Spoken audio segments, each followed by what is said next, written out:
नमस्कार, प्रणाम। मैं मीना सिन्हा फिर से अपने YouTube चैनल पर एक मटकोर गीत के साथ उपस्थित हूँ। आप सबों का स्नेह और आशीर्वाद चाहिए। धन्यवाद।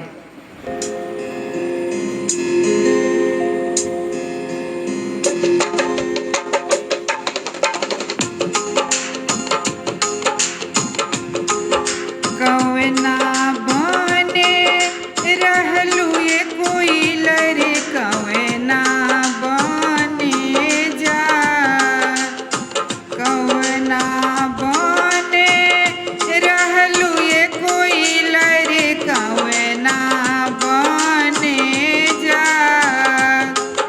एकरा दुआरिया ये कोइल रे उछल जा, एकरा दुआरिया ये कोइल रे उछल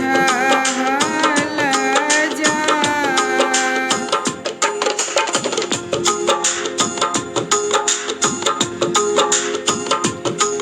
नंदन बने रहलू ये कोइल रे, वृंदावने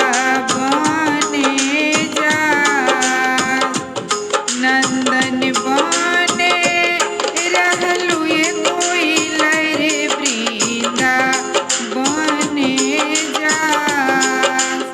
दुलरू बाबा दुआरिया ये कोइल रे उछल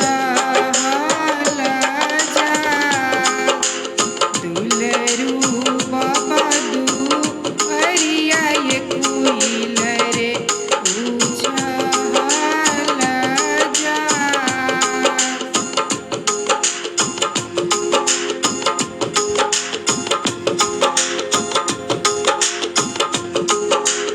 रासे बासे लिहलू ये कोइल रे, आमावा के डार।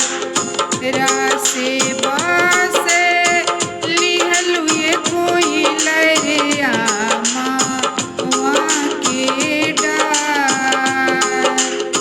ओजन भाव कइलू ये कोइल रे, पाकल बनवा पास।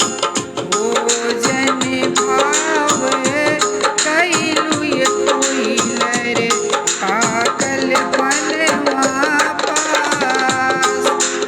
ओजन भाव कइलू ये कोइल रे, पाकल बनवा पास। रासे